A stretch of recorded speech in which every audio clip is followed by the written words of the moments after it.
Welcome to the PC Saxena Auditorium. Your safety is our top priority. Please pay close attention to the following safety briefing. In the event of an emergency, please use the exit nearest to you. This auditorium has 6 exits, 4 at the back and 2 at the front. Do not panic and follow the instructions of the staff. Proceed to the designated assembly point.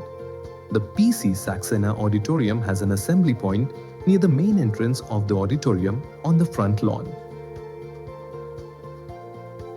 Please walk briskly, do not run. Please do not re-enter unless instructed to do so. Stay calm and stay away from pathways. Our campus has a dedicated quick response team, and they are minutes away, not seconds. But in an emergency, every second matters. Don't wait, act immediately. Your preparedness is your power and can save lives. Thank you very much. Stay safe and be prepared. A very good afternoon, dear guests. I welcome all of you to the National Education Day celebrations at IIT Bombay. It is our privilege today that our chief guest, Professor Jagdish Kumar, former chairman of the University Grants Commission, has joined us today. May I request our chief guest, Director Sir Professor Shirish Kedare, and Dean R&D Professor Sachin Patwardhan to kindly join us on the dais. Sir, please. Thank you. I request Professor Sachin Patwardhan, Dean R&D, to kindly welcome the audience. Good afternoon, and let me begin with a special welcome to Professor M. Jagdish Kumar, former chairman of University Grants Commission, Professor Shirish Kedare, Director IIT Bombay, my colleagues, families of awardees, students, staff members, a very warm welcome on National Education Day. As you are aware, National Education Day is celebrated across the country to commemorate birth anniversary of India's first education minister, Maulana Abul Kalam Azad. Maulana Azad was not just a great freedom fighter, but also a visionary leader who played a pivotal role in shaping education system of India. He served as the education minister from 1947 to 1958. His contribution to establishing the education foundation of in India is recognized by celebrating his birthday as National Education Day across India. He was a firm believer in the idea of education should be a fundamental right of every Indian, and he worked relentlessly to make it into a reality. Maulana Azad masterminded the creation of national program of school and college construction and spreading the enrollment of children and young adults into schools to promote universal primary education. His accomplishments as the first education minister are commendable. But there is some connection with IITs. He oversaw setting up of Central Institute of Education, Delhi, which later became the Department of Education of University of Delhi, as a research center for solving new educational problems of the country. Under his leadership, the Ministry of Education established the first Indian Institute of Technology at Kharagpur in 1951 and the University Grants Commission in 1953. He also laid the emphasis on the development of Indian Institute of Science at Bangalore and the Faculty of Technology at Delhi University. So he foresaw a great future in the IITs for India. We are particularly indebted to him as he was instrumental in starting the first IIT at Kharagpur, which laid the foundation of IIT system. We are glad that we are presenting research awards, a research achievements award on the birth anniversary of such a great person. So again, a very warm welcome to you, and over to you, Professor Kedare, for today's. Thank you, Professor Sachin. So it's my pleasure to be here and be present with Professor Jagdish. I'll briefly introduce him and actually try to be brief. He is professor at IIT Delhi, Electrical Department, and he obtained his master's and PhD from IIT Madras, and his postdoctoral research at University of Waterloo, Canada. And he's professor since he's just retired April 2025, right? Looks young, right? That's why I mentioned the date. And he is always energetic, clear. So that's why I'm very happy that he is here.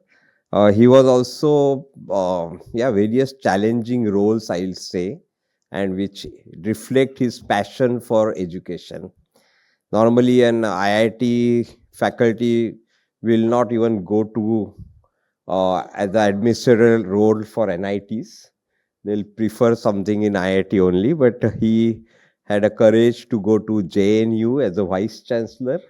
That was from 2016 to 2022. 6 years. He was the 12th VC of JNU. And then he was chairman of UGC from 22 to 25, 3 years. And I really say that it's a courageous decision and responsibility that he bore very ably and changed the organizations to a positive road. And that's very evident. He's also a prolific teacher.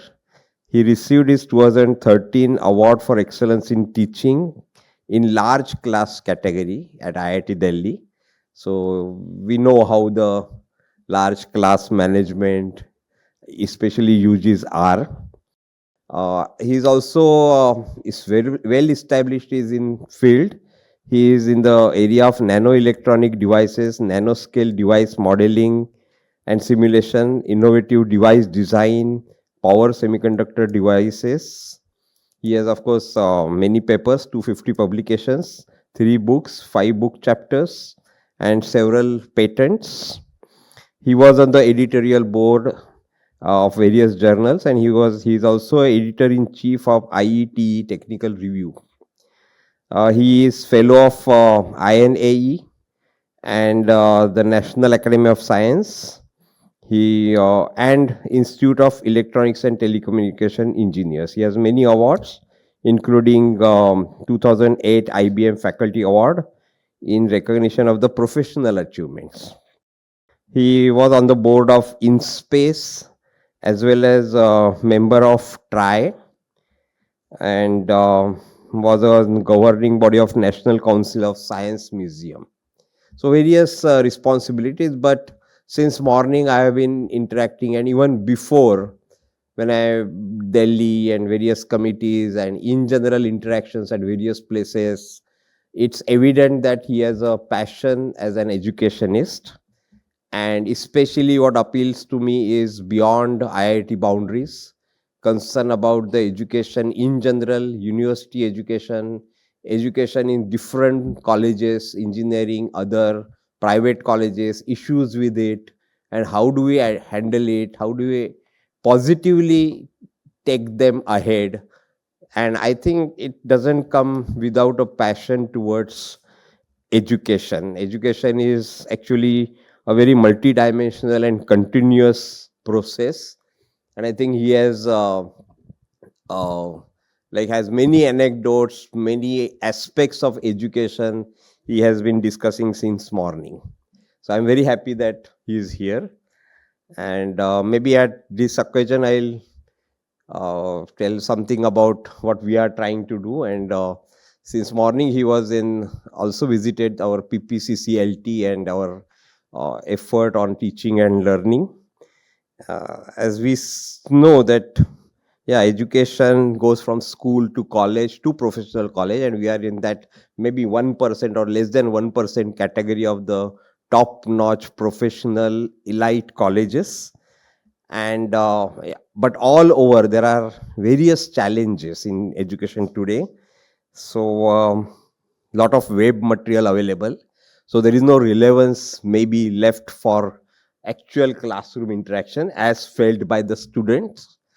And maybe AI.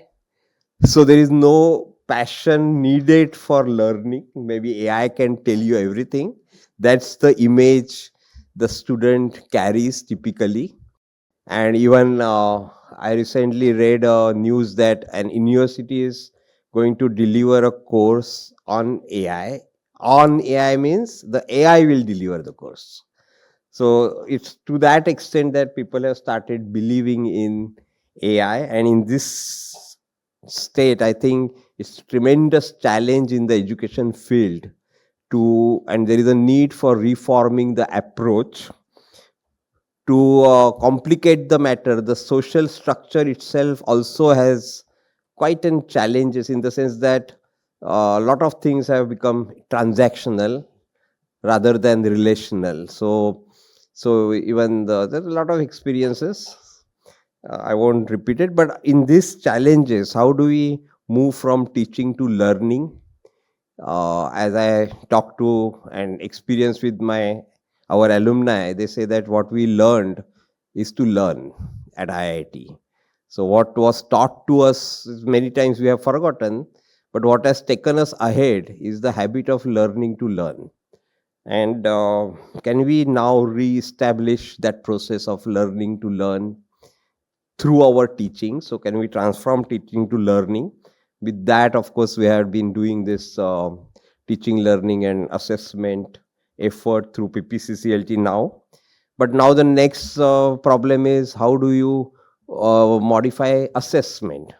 Last semester, 60 courses were delivered in the different mode. They have done some changes, 10-20% change in the delivery mode, some experimentation, and that effort needs to be taken ahead.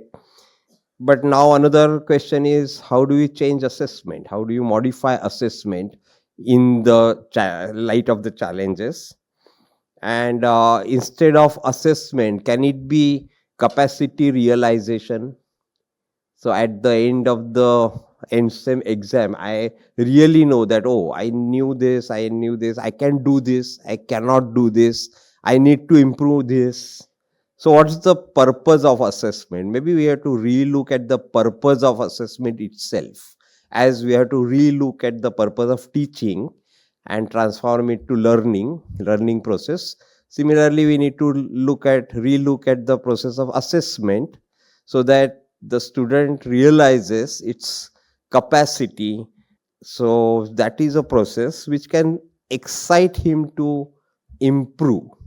So this excitement to explore is very important, and I think that leads a student to go to research. And I see continuity in teaching, learning to explore and research. Many times faculty feel that, oh, I'll do my research, I'll have PhD students, I don't want to handle courses.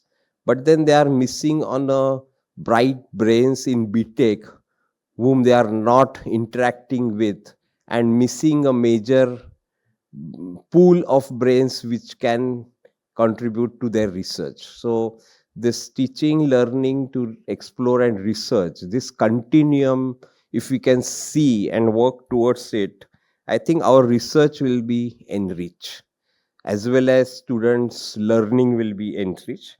So I think this is a step that we have to now take so that the student also start learning and realizing their capacity. And we are also encouraged by new brains, new ideas to do our research. I think we need to now go out and attract intellectuals and new brains from outside, because we know that we don't get that good PhD students, which can hamper our research, and this is a common problem. But it's not just wait for a good student to come. Can we do proactive measures? So I recently came across a student who has published a paper in his bachelor's in Bay Area College, and then he was invited by about 15 different universities of US to apply for PhD. And so this is a proactive measures that all these universities do to attract good PhD students. I don't know how we can do in our systems, but I think we need to excite our students to go into research and as well as attract others. Maybe we can discuss more on this light, but that's limited to what IIT boundaries. But I'm very happy that Professor Jagdish is here with who brings in lot of experience of working with different universities in our education system. So I again welcome him, and I'm looking forward to his words of wisdom. Thank you. Thank you, Kedare sir. I now invite our chief guest, Professor Jagdish Kumar, to kindly share his thoughts with us. Professor Kedare and Professor Patwardhan, my dear colleagues, good afternoon to all of you. First of all, let me acknowledge the presence of two future students in this hall. That little lady there, please have a look at her. She's not looking at us, but, and this little gentleman, and this little gentleman. Thank you for bringing them here for today's program. And thank you to you, Professor Kedare, for giving me this opportunity to be present here on this Education Day, and also this important event of recognizing the research work done by our colleagues at IIT Bombay. My best wishes to all the award winners. Friends, recently I was reading an editorial from a journal called Genome Biology. I want to narrate a story from there, from that editorial. But before that, since we have assembled here to recognize excellence in research, let me look at what is the aim of pursuing science. If I had to answer that question, I would say it is to enhance our perception of reality. That is the primary goal of science. And the general perception among public about scientists is that they solve problems. But in reality, they don't solve problems, they create them. Good scientists create problems. Now, let me tell you this story from this editorial. So there was a professor, let us call him Professor Patwardhan, and he was sitting in his room and doing some serious work. And a young 22-year-old student walks in and says, "Sir, can you please tell few hard problems in theoretical physics I want to solve?" So the professor seriously looks at this student. If you ever attended my lectures regularly, you would have known what those problems are, because I have always been telling in the class about these three problems. But anyway, let me tell you, I have no confidence that you will ever solve them. So he says there are three important problems. One problem is, how can we remove this contradiction between the fact, between the Maxwellian equations and the fact that the speed of light is constant? Number one question. Number two, how can we remove this contradiction between the fact that emission and absorption of light happens in discrete packages and our understanding of the black body radiation? The third question, how can we describe gravity as a deviation in space and time? So these are the three questions that are not solved. This young man, when Professor Patwardhan said those questions, he noted it down in his notebook and then went back to his room and started working for years and years. And by the time he reached 40th year, he found answers to all these three questions.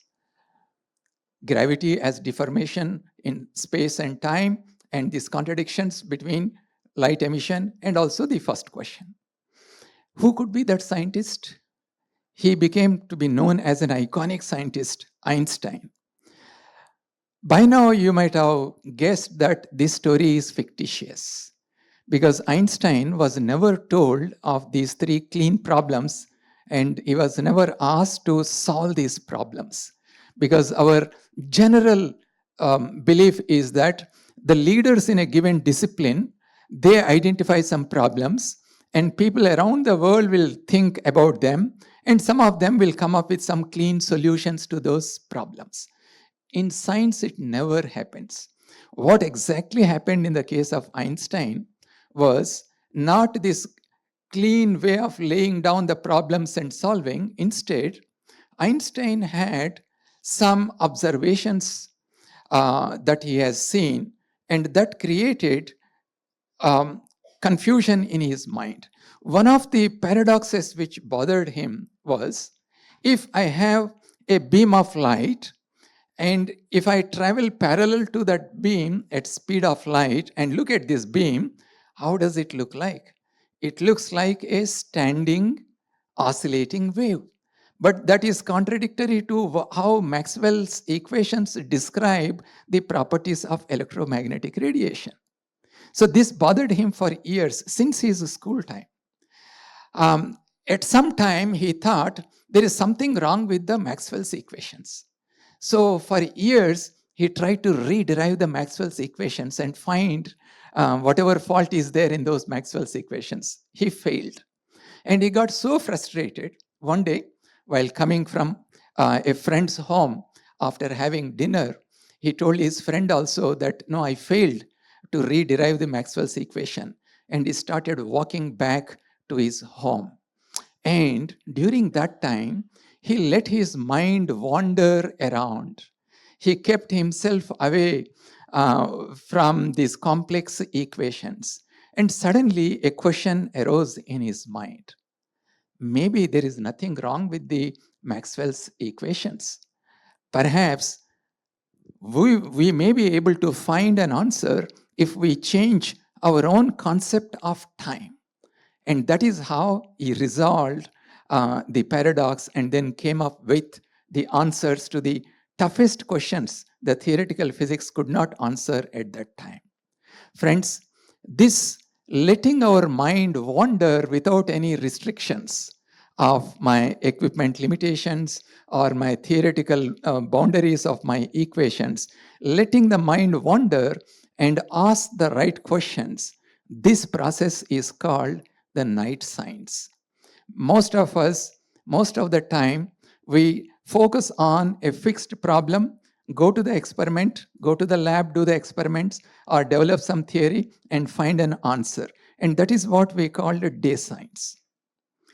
Major discoveries happened when our mind wanders freely and we come up with newer questions. Now, let me explain how this happens.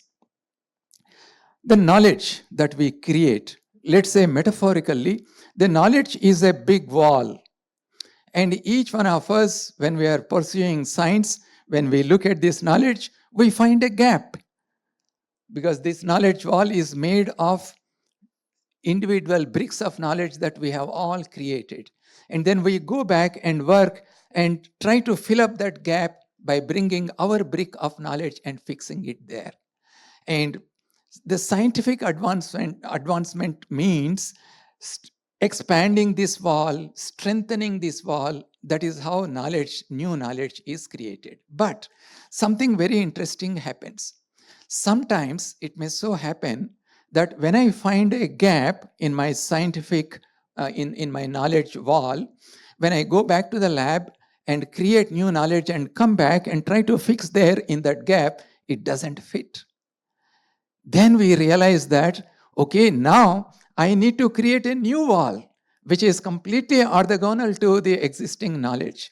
Or maybe I need to pull down parts of this wall, knowledge wall, and build a new wall. And there is one more important thing that happens. Sometimes in science, we also have what is known as unknown unknowns. That is, there is a gap in the knowledge wall, but then we are not able to perceive.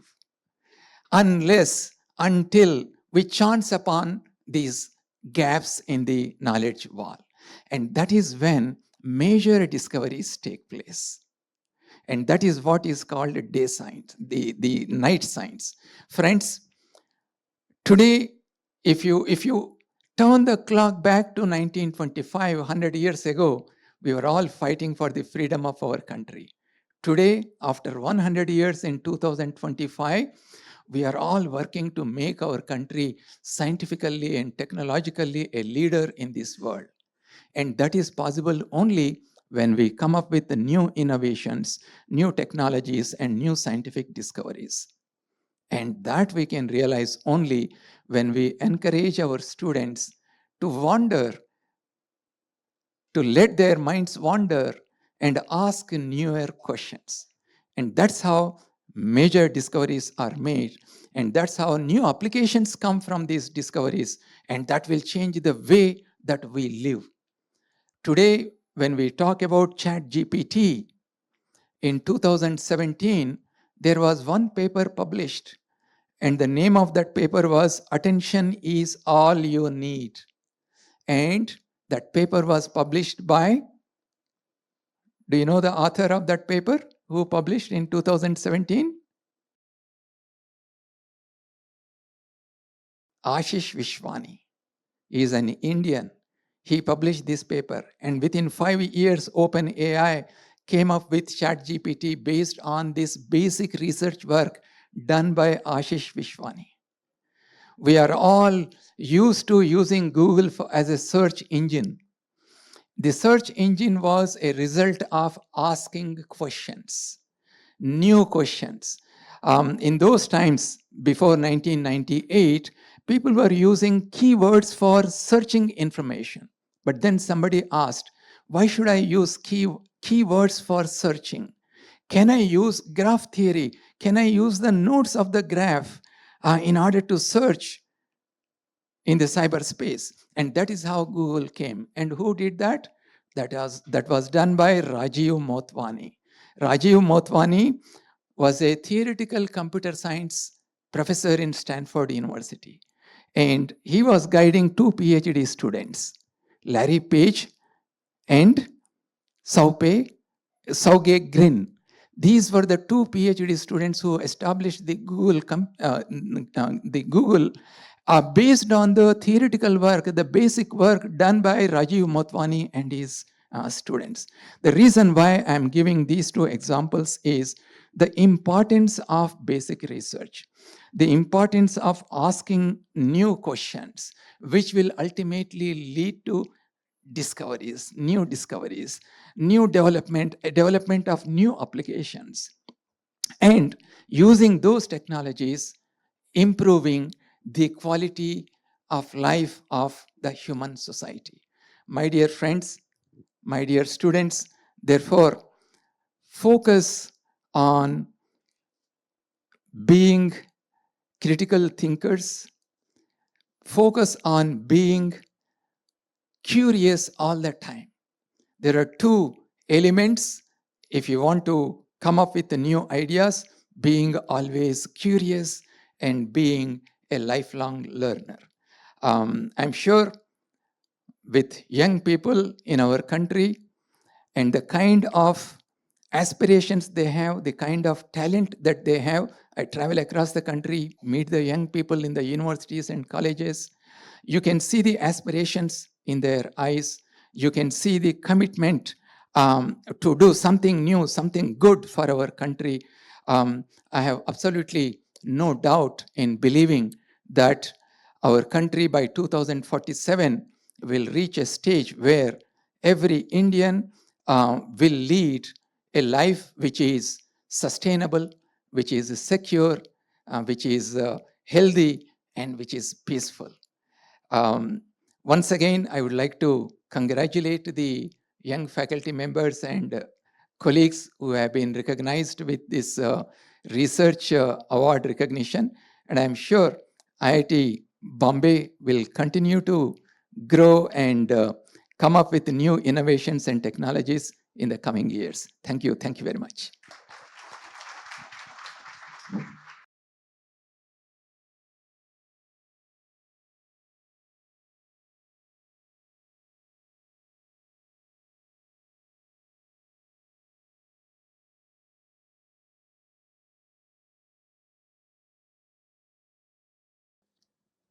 Thank you, sir.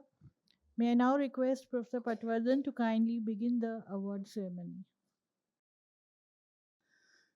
IIT Bombay Research Awards have been instituted since 2004 to recognize R&D efforts of our faculty members, and awards are given under various categories.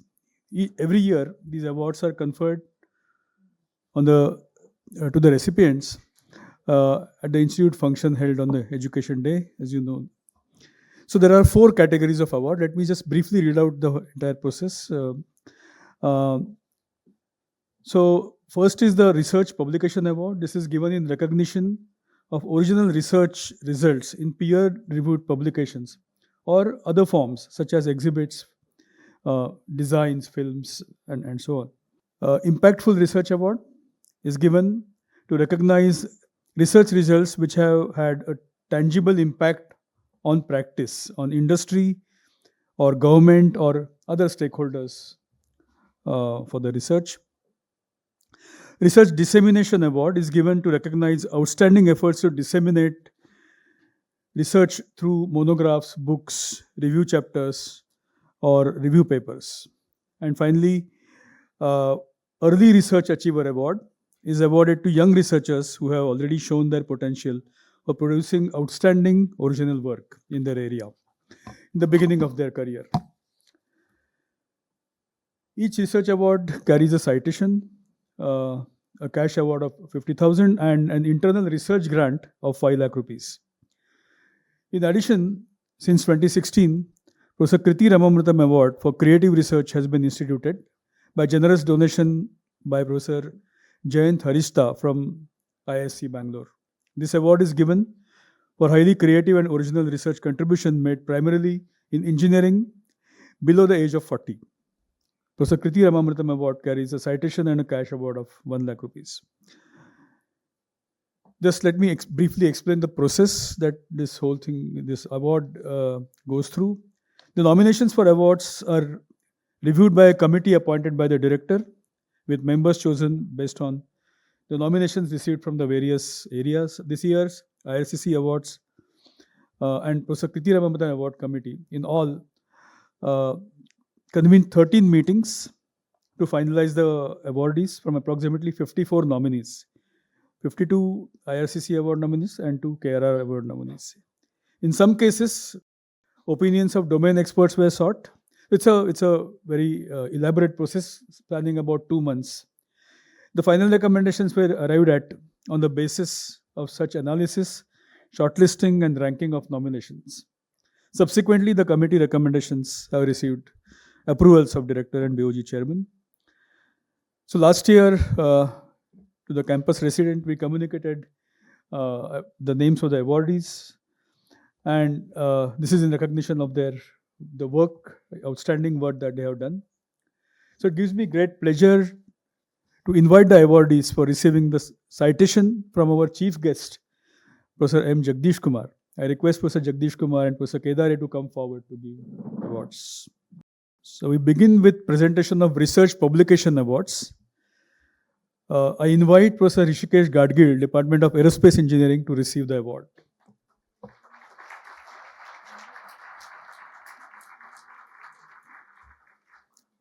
This is in recognition of his research contributions in the theme of liquid sheet automation in the presence of acoustic excitation.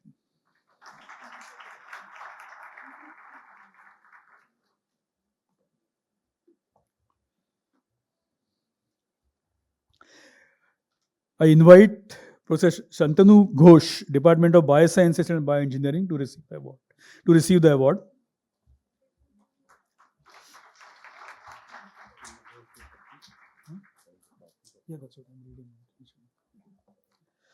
This is in recognition of their research contributions in the theme of partitioning mechanism of extrachromosomal genome during eukaryotic cell division.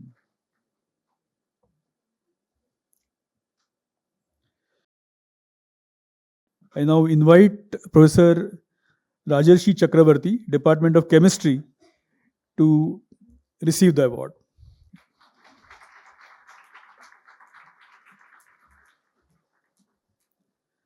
So this award is in recognition of his research contribution in the theme of active matter.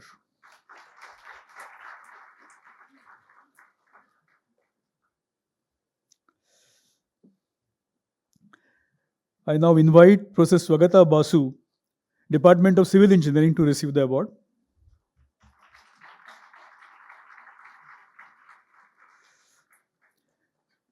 This is in recognition of her research contributions in the theme of disaster risk and resilience of aging.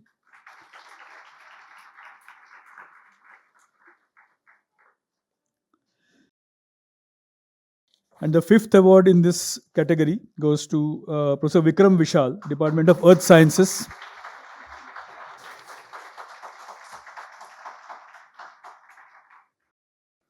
So this is in recognition of his research contributions in the theme of unlocking of CO2 capture and sequestration in India.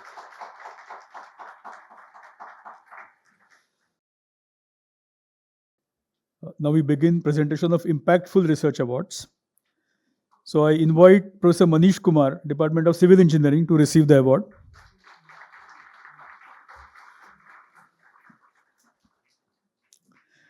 This is in recognition of his research contributions in the theme of structures against the extreme loads of blast, ballistic, and impact. We now begin the presentation of Research Dissemination Awards. First, I invite Professor Pradeep Kalbar, Department of Environmental Science and Engineering, to receive the award.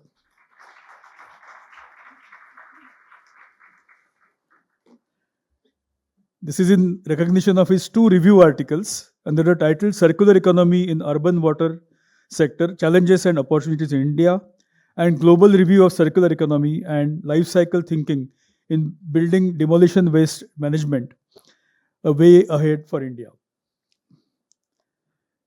I now invite Professor Swatantra Pratap Singh, Department of Environmental Science and Engineering, to receive the award.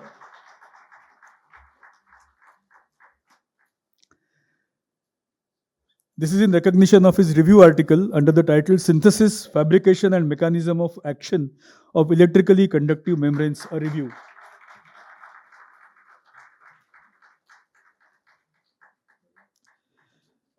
Now we start presentation of Early Achiever Awards. These are for their potential for producing outstanding original work. I first invite Professor Srinivasan Ramakrishnan, Department of Chemistry, to receive the award.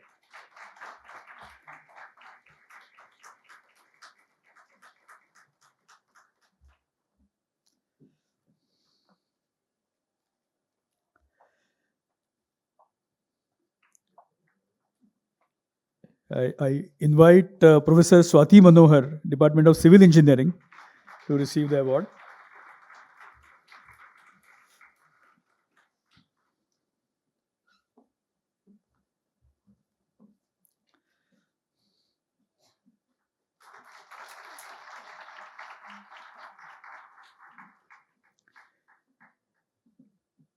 I now invite Professor Gurminder Singh, Department of Mechanical Engineering, to receive the award.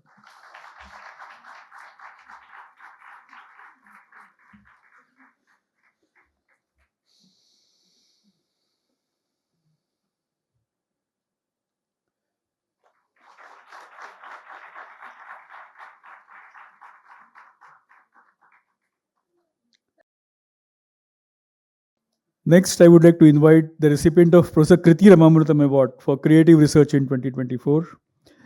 I invite Professor Sujay Bhore, Department of Computer Science and Engineering, to receive the award.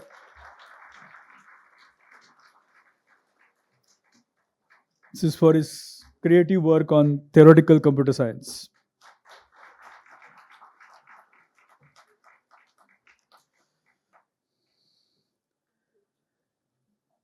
Once again, very hearty congratulations to all the award winners.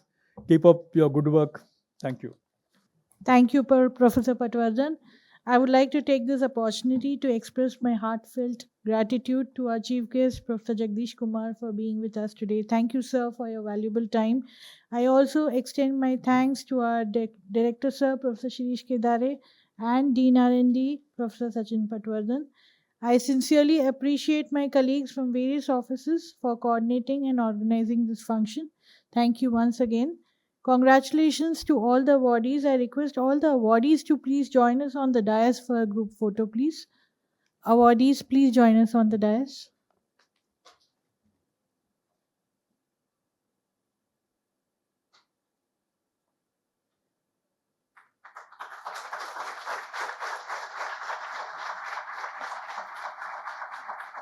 May I request all the guests to kindly join us for refreshments in the foyer outside. Thank you.